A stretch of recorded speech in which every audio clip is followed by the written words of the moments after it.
Hello అండి.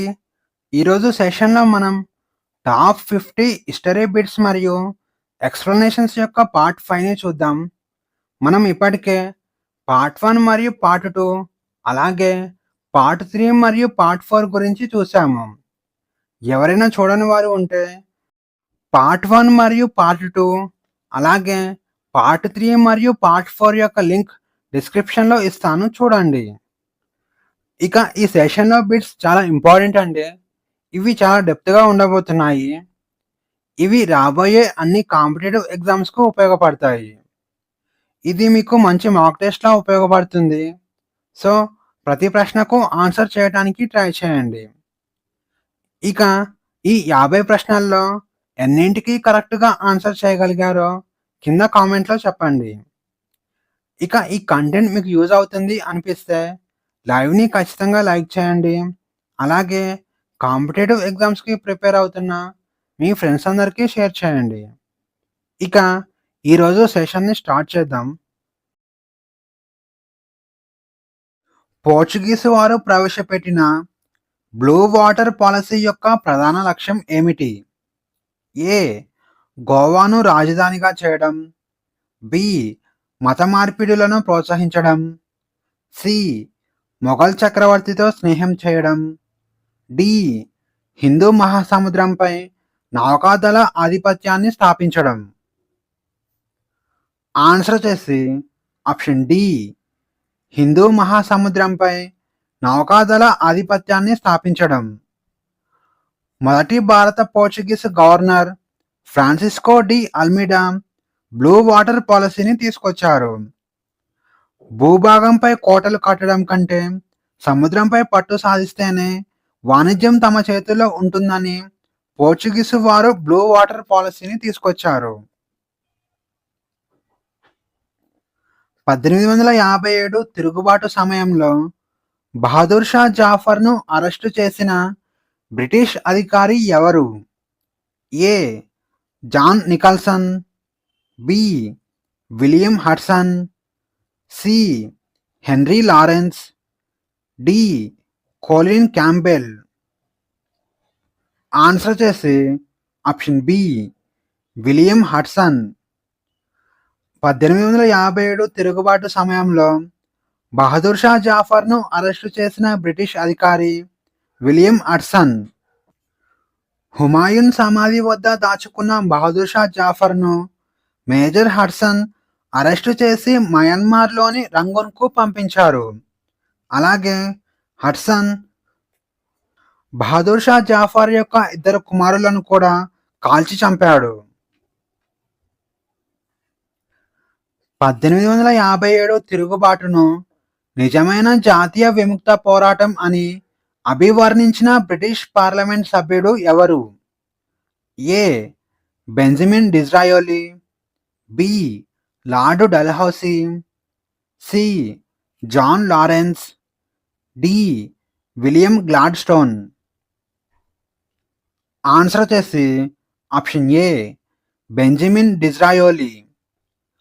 British conservatory party నాయకుడు Disraeli 1857 తిరుగుబాటును ఇది కేవలం సైనిక తిరుగుబాటు కాదని, దీని వెనుక ప్రజల అసంతృప్తి మరియు జాతీయ భావం ఉందని బ్రిటిష్ పార్లమెంట్లో పేర్కొన్నాడు.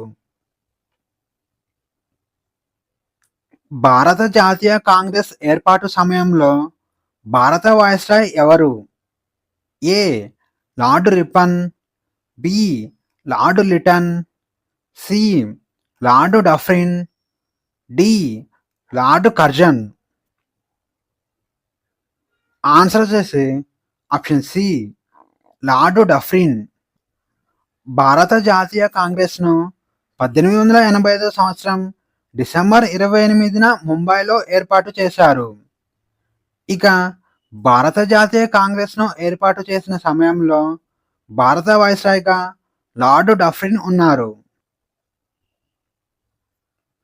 వందే మాతర ఉద్యమ కాలంలో ఆంధ్రప్రదేశ్లో పర్యటించిన అతివాద నాయకుడు ఎవరు?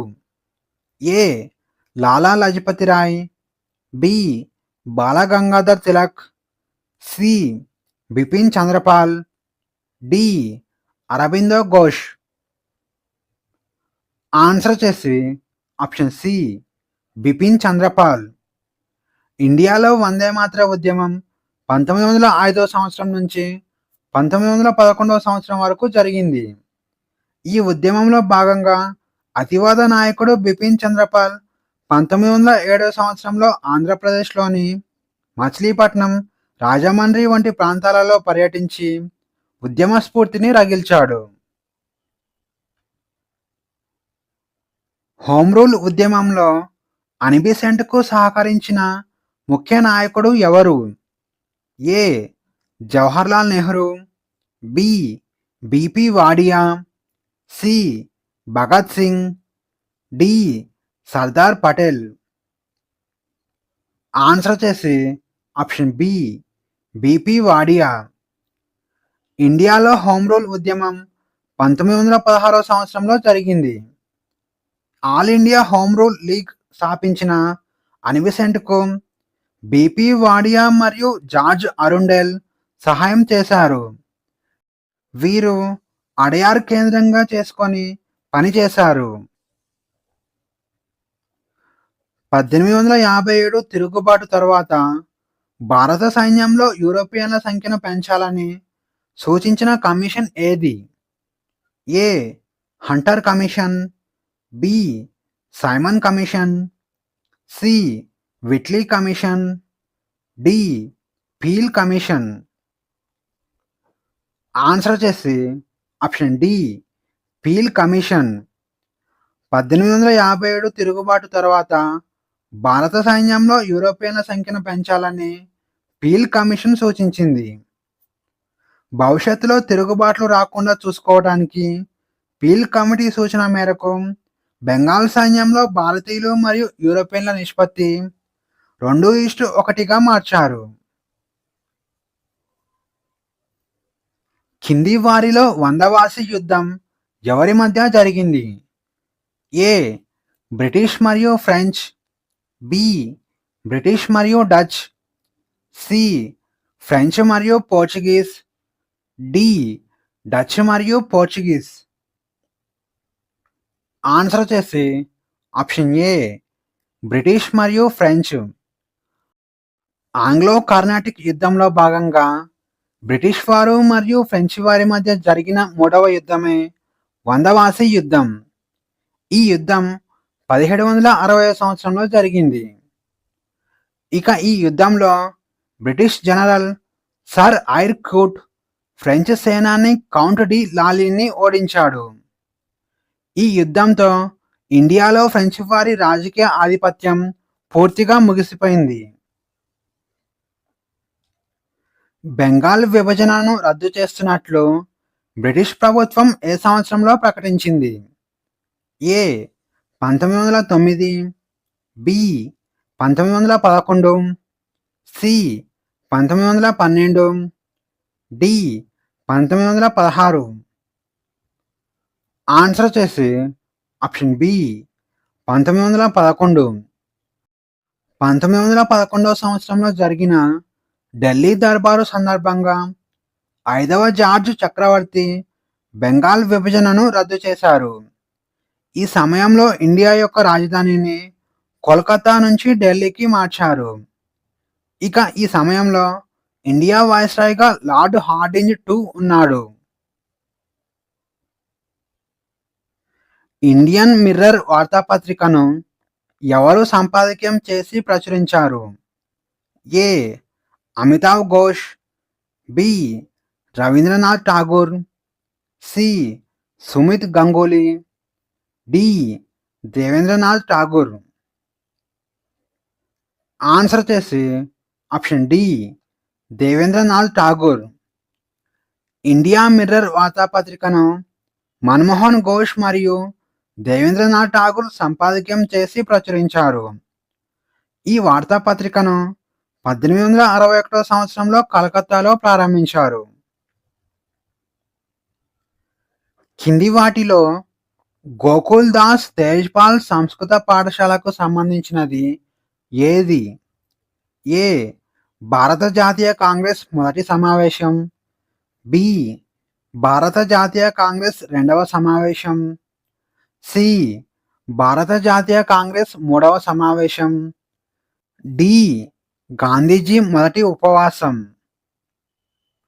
ఆన్సర్ వచ్చేసి ఆప్షన్ ఏ భారత జాతీయ కాంగ్రెస్ మొదటి సమావేశం. భారత జాతీయ కాంగ్రెస్ను 1885 సంవత్సరం డిసెంబర్ 28న ప్రారంభించారు. ఇక మొదటి జాతీయ కాంగ్రెస్ సమావేశాన్ని బాంబేలోని గోకుల్ దాస్ తేజ్పాల్ సంస్కృత కళాశాలలో నిర్వహించారు. ఈ సమావేశానికి డబ్ల్యూసి బెనర్జీ అధ్యక్షత వహించాడు.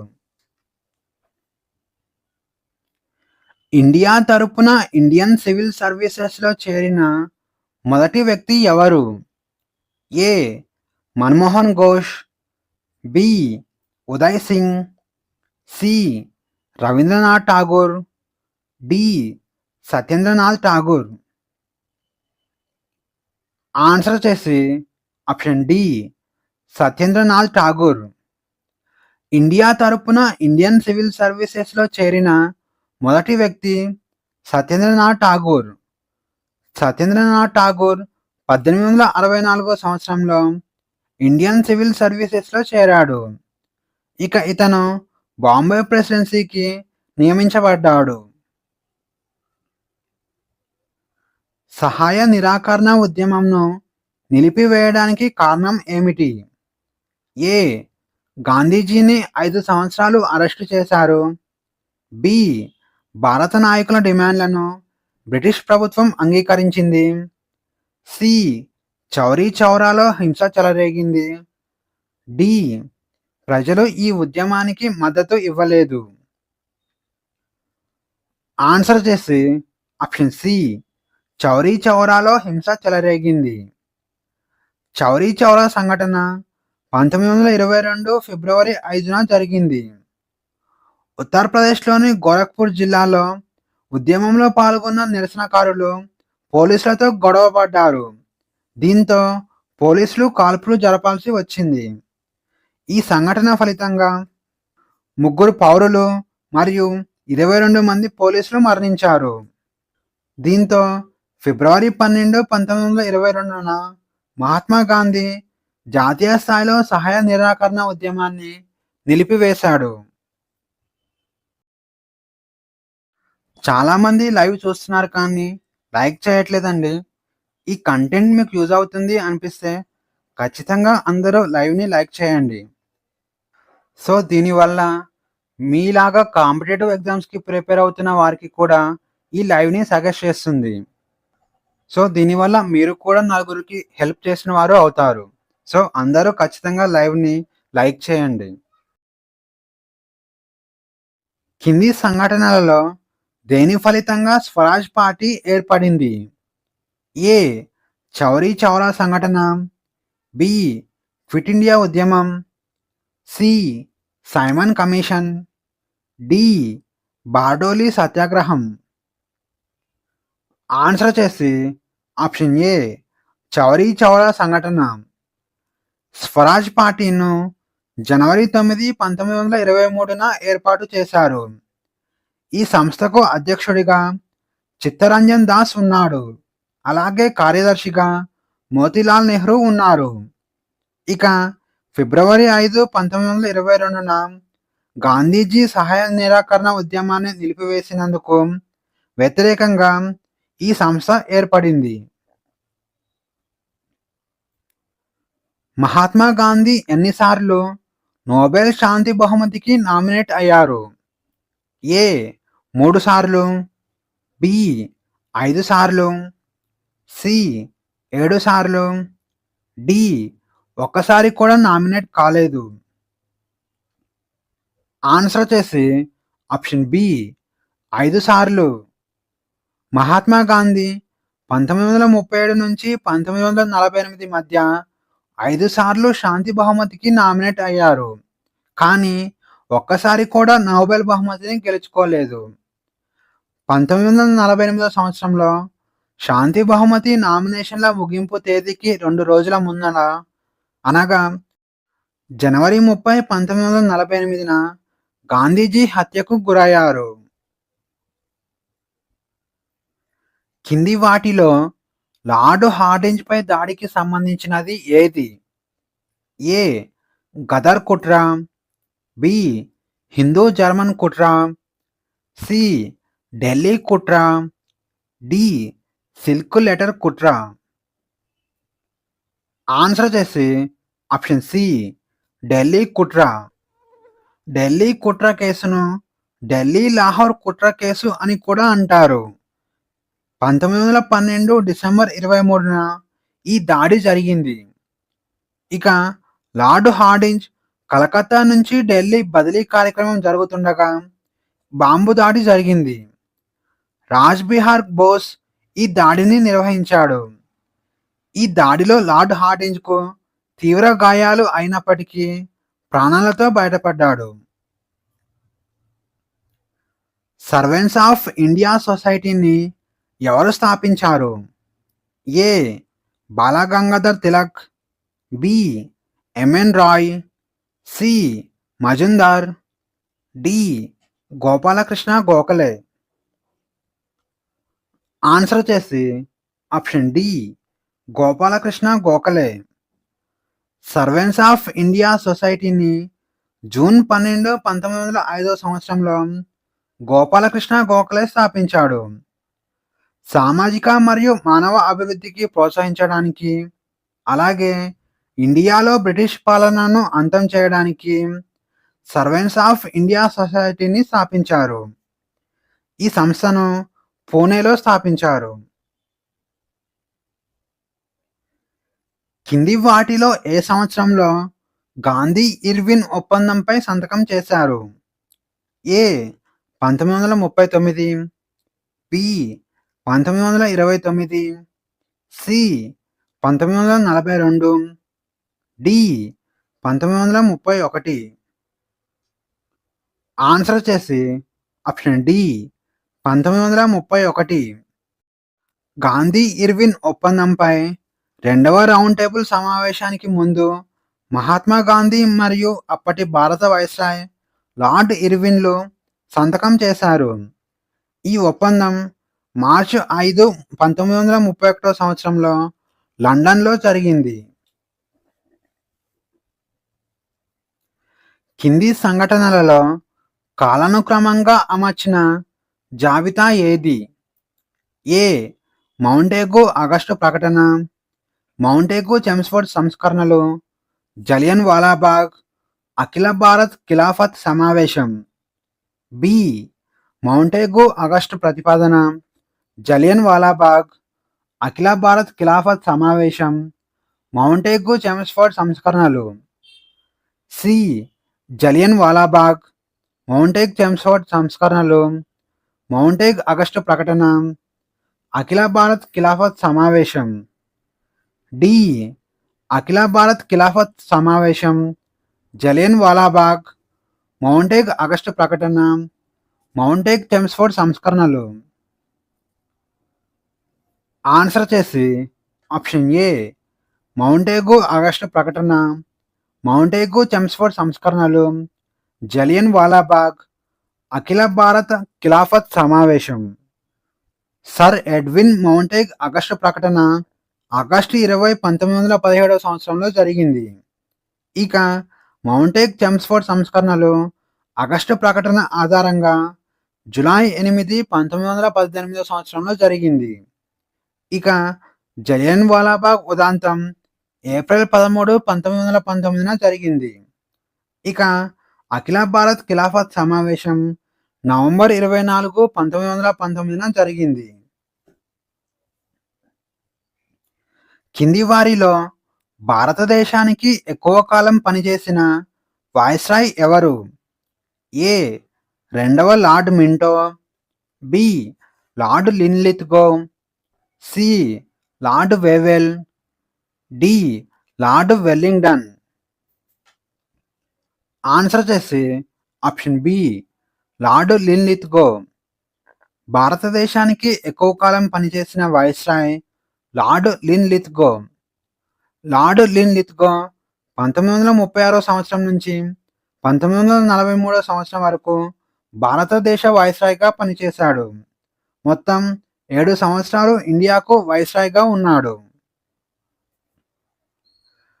ఢిల్లీ సుల్తానుల కాలంలో చహల్గనీ వ్యవస్థను ఎవరు అంతం చేశారు? A. Qutbuddin Aibak, B. Razia Sultana, C. Firoz Shah Tughlaq, D. Balban.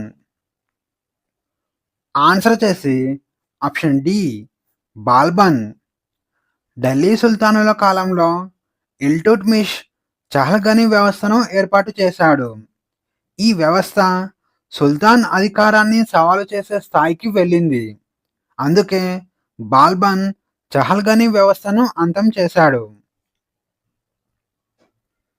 బ్రాహ్మణులపై కూడా జిజియా పన్నును విధించిన ఢిల్లీ సుల్తాన్ ఎవరు? A. Alauddin Khilji, B. Firoz Shah Tughlaq, C. Balban, D. Sikandar Lodi. Answer చేసి ఆప్షన్ బి ఫిరోజ్ షా తుగ్లక్. ఢిల్లీ సుల్తానుల కాలంలో జిజియా పన్ను నుంచి బ్రాహ్మణులకు విముక్తి ఉండేది. కానీ ఫిరోజ్ షా తుగ్లక్ బ్రాహ్మణులపై కూడా జిజియా పన్నును విధించాడు. మన్సబ్దారీ వ్యవస్థలో జాట్ మరియు సవార్ దేనిని సూచిస్తాయి? ఏ. హోదా మరియు గుర్రపు సైనికుల సంఖ్య, బి. భూమి రకాలు, సి. పన్ను రేట్లు, డి. మతపరమైన పదవులు. ఆన్సర్ చేసి ఆప్షన్ ఏ హోదా మరియు గుర్రపు సైనికుల సంఖ్య. మన్సబ్దారీ వ్యవస్థను మొఘల్ చక్రవర్తి అక్బర్ 1571 సంవత్సరంలో ఏర్పాటు చేశాడు. ఈ వ్యవస్థలో జాట్ అనగా అధికారి యొక్క వ్యక్తిగత హోదాను సూచిస్తుంది. అలాగే సవార్ అనేది అధికారి నిర్వహించాల్సిన గుర్రపు దళం సంఖ్యను సూచిస్తుంది. అక్బర్ కాలంలో దశాలా పద్ధతిని రూపొందించిన ఆర్థిక మంత్రి ఎవరు? ఏ. బీర్బల్, బి. అబుల్ ఫజల్, సి. రాజా తోడరమల్, డి. రాజా మాన్సింగ్. ఆన్సర్ చేసి ఆప్షన్ సి రాజా తోడర్మల్. అక్బర్ కాలంలో దశాలా పద్ధతిని రూపొందించిన ఆర్థిక మంత్రి రాజా తోడర్మల్. గత 10 సంవత్సరాల పంట దిగుబడి మరియు ధరల సగటు ఆధారంగా పన్నును నిర్ణయించే పద్ధతిని దశాలా పద్ధతి అంటారు. దీనిని జప్తీ లేదా తోడర్మల్ బందోబస్తు అని కూడా పిలుస్తారు. మొఘల్ కాలంలో ముహతాసిబ్ అనే అధికారి ప్రధాన బాధ్యత ఏమిటి?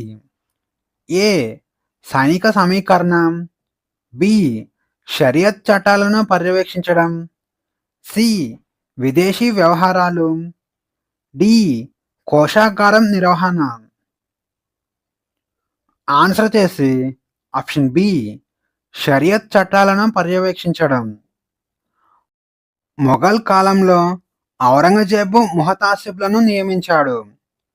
ప్రజలు ప్రజానైతికత మరియు ఇస్లామిక్ చట్టాలను పాటిస్తున్నారో లేదో చూడటం వీరి యొక్క పని. కింది సుల్తానులలో ఎవరు మొదటిసారిగా రైతులపై నీటిపారుదల పన్నును విధించారు? A. Alauddin Khilji, B. Ghiyasuddin Tughlaq, C. Muhammad Tughlaq, D. Firoz Shah Tughlaq. Answer చేసి ఆప్షన్ డి ఫిరోజ్ షా తుగ్లక్. మార్చి 23, 1351 సంవత్సరంలో ఢిల్లీ సింహాసనాన్ని అధిష్ఠించిన ఫిరోజ్ షా తుగ్లక్ 4 కొత్త పన్నులను ప్రవేశపెట్టాడు. అవి ఖరాజ్, కమ్స్, జిజియా మరియు జకాత్. ఖరాజ్ అనగా భూమిపై వేసే పన్ను. కమ్స్ అనగా యుద్ధంలో దోచుకున్న వాటిలో 5వ వంతు పన్ను. జిజియా అనగా ముస్లిమేతరులపై వేసే పన్ను. జకాత్ అనగా ఆస్తిపై 2% పన్ను విధించడం. గ్రాండ్ ట్రంక్ రోడ్డును ఏ 2 నగరాల మధ్య నిర్మించారు? ఏ. ఆగ్రా మరియు కలకత్తా, బి ఢిల్లీ మరియు పాట్నా, సి ఢిల్లీ మరియు ససారం, డి ఆగ్రా మరియు ససారం. ఆన్సర్ వచ్చేసి ఆప్షన్ డి ఆగ్రా మరియు ససారం. గ్రాండ్ ట్రంక్ రోడ్డును గతంలో ఉత్తరపథ్, సడక్ ఆజం, బాద్షాహీ సడక్ అని కూడా పిలిచేవారు. దీనిని షేర్షా సూరి నిర్మించాడు. ఇది ఆగ్రా మరియు ససారం మధ్య నిర్మించబడింది. విజయనగర సామ్రాజ్యంలో రెండవ దేవరాయ పాలనలో కింది వాటిలో ఏ ప్రసిద్ధ దేవాలయాలు నిర్మించబడ్డాయి? ఏ హంపి, బి హజురా, సి బెల్గాం, డి పైవేవి కావు. ఆన్సర్ వచ్చేసి ఆప్షన్ బి హజురా. హజురాను రెండవ దేవరాయ నిర్మించాడు. ఇది విజయనగర సామ్రాజ్యంలోని ప్రసిద్ధ దేవాలయాలలో ఒకటి. ఇత్మదుద్దౌలా సమాధిని ఎవరు నిర్మించారు? A Jahangir, B Nurjahan, C Shershah Suri, D Akbar. Answer వచ్చేసి ఆప్షన్ బి నూర్జహాన్. ఇత్మదుద్దౌలా సమాధిని మొఘల్ రాణి నూర్జహాన్ నిర్మించింది. ఇది 1622 మరియు 1628 సంవత్సరాల మధ్య నిర్మించబడింది. కింది వారిలో బానిస రాజవంశానికి చివరి పాలకుడు ఎవరు? A Aram Shah, B Kaiqubad, C Khusro, D పైవేవి కావు. ఆన్సర్ వచ్చేసి ఆప్షన్ బి కైకోబాద్. ఢిల్లీ సుల్తానేట్లో బానిస వంశంలో చివరి రాజు కైకోబాద్. ఇతని పూర్తి పేరు షంషుద్దీన్ కైకోబాద్. చందావార్ యుద్ధంలో మహమ్మద్ గోరీ చేతిలో ఓడిపోయినది ఎవరు? ఏ పృథ్వీరాజ్ చౌహాన్, బి మూల రాజా, సి జయచంద్ర, డి జయపాల. ఆన్సర్ వచ్చేసి ఆప్షన్ సి జయచంద్ర. చందావార్ యుద్ధం 1193-94 సంవత్సరంలో జరిగింది. ఈ యుద్ధంలో జయచంద్రను మహమ్మద్ గోరీ ఓడించాడు. ఈ యుద్ధం ఆగ్రాకు దగ్గరగా ఉన్న యమునా నదిపై ఉన్న చందావార్ వద్ద జరిగింది. అందుకే ఈ యుద్ధానికి చందావార్ యుద్ధం అని పేరు వచ్చింది. ఖిల్జీ రాజవంశానికి చివరి పాలకుడు ఎవరు? A Mubarak Khan, B Khusro Khan, C Ghazi Malik, D Alauddin Khilji. Answer చేసి ఆప్షన్ బి ఖుస్రూ ఖాన్. ఖుస్రూ ఖాన్ ఖిల్జీ రాజవంశం యొక్క చివరి పాలకుడు. ఇతను 4 నెలల పాటు ఢిల్లీని పరిపాలించాడు.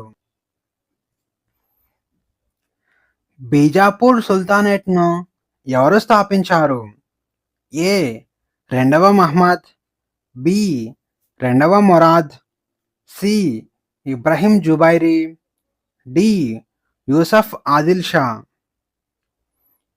ఆన్సర్ చేసి ఆప్షన్ డి యూసఫ్ ఆదిల్ షా.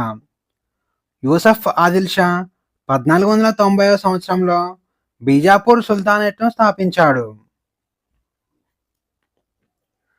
జహాంగీర్ తన పాలనలో ఎన్ని ఆర్డినెన్స్లు జారీ చేశాడు? ఏ 10, బి 11, సి 12, డి 13. ఆన్సర్ చేసి ఆప్షన్ సి 12. సామ్రాజ్య సంక్షేమం కోసం మొఘల్ చక్రవర్తి జహాంగీర్ దస్తూర్ ఉల్ అమల్ అని పిలువబడే 12 ఆర్డినెన్స్లు జారీ చేశాడు. మూడవ తరైన్ యుద్ధం ఎప్పుడు జరిగింది? ఏ 1210, బి 1216, సి 1218, డి 1219. ఆన్సర్ వచ్చేసి ఆప్షన్ బి 1216. మూడవ తరైన్ యుద్ధం 1216 సంవత్సరంలో జరిగింది. ఈ యుద్ధం ఇల్టుమిష్ మరియు గురిద్ జనరల్ తాజ్ ఆల్-దిన్ మధ్య జరిగింది. ఈ యుద్ధంలో గురిజ్ జనరల్ తాజ్ ఆల్-దిన్ ఇల్టుమిష్ చేతిలో ఓడిపోయాడు. చాలామంది లైవ్ చూస్తున్నారు కానీ లైక్ చేయట్లేదండి. ఈ కంటెంట్ మీకు యూజ్ అవుతుంది అనిపిస్తే ఖచ్చితంగా అందరూ లైవ్ని లైక్ చేయండి. సో దీనివల్ల మీలాగా కాంపిటేటివ్ ఎగ్జామ్స్కి ప్రిపేర్ అవుతున్న వారికి కూడా ఈ లైవ్ని సజెస్ట్ చేస్తుంది. సో దీనివల్ల మీరు కూడా నలుగురికి హెల్ప్ చేసిన వారు అవుతారు. సో అందరూ ఖచ్చితంగా లైవ్ని లైక్ చేయండి. కింది వారిలో మాల్దీవులను మొదట స్వాధీనం చేసుకున్న చోళ రాజు ఎవరు? ఏ రాజరాజ చోళ, బి 1వ రాజేంద్ర చోళ, సి రాజాదిరాజ, డి 2వ రాజేంద్ర. ఆన్సర్ వచ్చేసి ఆప్షన్ ఏ రాజరాజ చోళ. రాజరాజ చోళ దక్షిణ భారతదేశ రాజ్యాలను జయించడం ద్వారా చోళ రాజ్యం ఒక సామ్రాజ్యంగా ఎదిగింది. అతను శ్రీలంక, మాల్దీవులు, సుమత్రా మరియు మలై ద్వీపకల్పంలోని ఇతర ప్రదేశాలను జయించాడు. జైన మతంలోని మొదటి తీర్థంకరుడు ఎవరు? A Rishabhanatha, B Parshvanatha, C Mahavira, D Muni Suvrata. Answer వచ్చేసి ఆప్షన్ ఏ రిషభనాథ. జైన మతంలో మొదటి తీర్థంకరుడు రిషభనాథుడు. ఇతని యొక్క చిహ్నం ఎద్దు లేదా వృషభం. ఇతనిని ఆదినాథ అని కూడా పిలుస్తారు. సాంప్రదాయం ప్రకారం ఇతనిని జైన మత స్థాపకుడని భావిస్తారు. ఋగ్వేదంలో ఏ మండలంలో గాయత్రి మంత్రం గురించి ప్రస్తావించబడింది? ఏ 3వ మండలం, బి 4వ మండలం, సి 2వ మండలం, డి 6వ మండలం. ఆన్సర్ వచ్చేసి ఆప్షన్ ఏ 3వ మండలం. 3వ మండలం 62 శ్లోకాలు ఉంటాయి. ప్రధానంగా అగ్ని మరియు ఇంద్రుల గురించి ఈ శ్లోకాలు ఉంటాయి. ఈ మండలం ఋగ్వేదం యొక్క పురాతన కేంద్రమైన కుటుంబ పుస్తకాలలో ఒకటి. జైన మతంలో చివరి తీర్థంకరుడు ఎవరు? ఏ పార్శ్వనాథ, బి అర్తిసనైమి, సి వర్ధమాన మహావీరుడు, డి సత్య. ఆన్సర్ చేసి ఆప్షన్ సి వర్ధమాన మహావీరుడు. జైన మతంలో చివరివారుడు వర్ధమాన మహావీరుడు. ఇతని యొక్క చిహ్నం సింహం. ఇతను బీహార్లోని కుంద గ్రామంలో జన్మించాడు. వర్ధమాన మహావీరుడు జ్ఞాత్రికా వంశానికి చెందిన క్షత్రియుడు. ఇక వర్ధమాన మహావీరుడికి కేవలి మరియు జిన అనే బిరుదులు ఉన్నాయి. కింది పాలకులలో ఎవరిని భారత నెపోలియన్? ఏ సముద్రగుప్తుడు, బి అశోకుడు, సి 1వ చంద్రగుప్త, డి స్కందగుప్తుడు. ఆన్సర్ వచ్చేసి ఆప్షన్ ఏ సముద్రగుప్తుడు. సముద్రగుప్తుడు గుప్త రాజవంశాలలో అందరికంటే గొప్పవాడు. ఇతని విజయాల గురించి అలహాబాద్ ప్రశస్తి వివరంగా తెలియజేస్తుంది. ఇక ఒక చిన్న రాజ్యాన్ని మహాసామ్రాజ్యంగా మార్చిన సముద్రగుప్తుడిని విఏ స్మిత్ అనే ఆంగ్లేయ చరిత్రకారుడు ఇండియన్ నెపోలియన్ అని పిలిచాడు. సుదర్శన్ సరస్సును రెండవసారి ఎవరి పాలనలో మరమ్మతులు చేశారు? ఏ. స్కందగుప్తుడు, బి. కుమారగుప్త, సి. రుద్రదమనుడు, డి. వర్ణదత్త. ఆన్సర్ చేసి ఆప్షన్ ఏ స్కందగుప్తుడు. జునాగఢ్ శాసనం సుదర్శన్ సరస్సు గురించి సమాచారాన్ని అందిస్తుంది. ఈ సరస్సు ఒక కృత్రిమ జలాశయం. వరదలను అరికట్టడానికి మౌర్య చక్రవర్తులు దీనిని నిర్మించారు. ఇక ఈ సరస్సును రెండవసారి స్కందగుప్తుని కాలంలో మరమ్మతులు చేశారు. మౌర్యుల పరిపాలనా విధానంలో సరికాని శాఖను గుర్తించండి. ఏ. ఆకారాధ్యక్ష, గనులు, ఖనిజాల శాఖ. బి. అకపాలాధ్యక్ష, నాణెములు ముద్రించే శాఖ. సి. శీతాధ్యక్ష, వ్యవసాయ శాఖ. డి. సూత్రాధ్యక్ష, చేనేత వస్త్రాల శాఖ. ఆన్సర్ చేసి ఆప్షన్ బి అకపాలాధ్యక్ష, నాణెములు ముద్రించే శాఖ అనేది తప్పు. అకౌంట్స్ శాఖను అకపాలాధ్యక్ష అంటారు. ఇక నాణెములు ముద్రించే శాఖను లక్షణాధ్యక్ష అని అంటారు. కాంచీపురంలోని వైకుంఠ పెరుమాళ్ ఆలయాన్ని ఎవరు నిర్మించారు? ఏ. రెండవ నరసింహవర్మన్, బి. రెండవ నందివర్మ, సి. రెండవ పరమేశ్వర వర్మ, డి. ఒకటవ పరమేశ్వర వర్మ. ఆన్సర్ చేసి ఆప్షన్ బి రెండవ నందివర్మ. వైకుంఠ పెరుమాళ ఆలయాన్ని 8వ శతాబ్దంలో పల్లవరాజు రెండవ నందివర్మ నిర్మించాడు. ఇతను విష్ణు భక్తుడు. ఆధునిక మధ్యప్రదేశ్లోని బెస్నాగర్లో గరుడ స్తంభ శాసనాన్ని ఎవరు నిర్మించారు? A. Heliodorus, B. Vijayamitra, C. Kanishka, D. అశోకుడు. ఆన్సర్ చేసి ఆప్షన్ ఏ హెలియోడోరస్. మధ్యప్రదేశ్లోని బెస్నాగర్లో గల గరుడ స్తంభ శాసనాన్ని హెలియోడోరస్ నిర్మించాడు. ఇది క్రీస్తుపూర్వం 113 సంవత్సరంలో నిర్మించబడిన రాతి స్తంభం. కింది వాటిలో కాళిదాసు రచనలు ఏవి? ఏ. రఘువంశ మరియు కిరాతార్జునీయ, బి. కుమార సంభవ మరియు రఘువంశ, సి. మాల్తీ మాధవ మరియు కుమార సంభవ, డి. మాల్తీ మాధవ మరియు రఘువంశ. ఆన్సర్ చేసి ఆప్షన్ బి కుమార సంభవ మరియు రఘువంశ. రఘువంశం అనేది అత్యంత ప్రసిద్ధి సంస్కృత కవి కాళిదాసు రాసిన సంస్కృత మహాకావ్యం. కింది వాటిలో వేటిని అటవీ పుస్తకాలు అని పిలుస్తారు? ఏ. బ్రాహ్మణాలు, బి. అరణ్యకాలు, సి. ఉపనిషత్తులు, డి. వేదాంత. ఆన్సర్ చేసి ఆప్షన్ బి అరణ్యకాలు.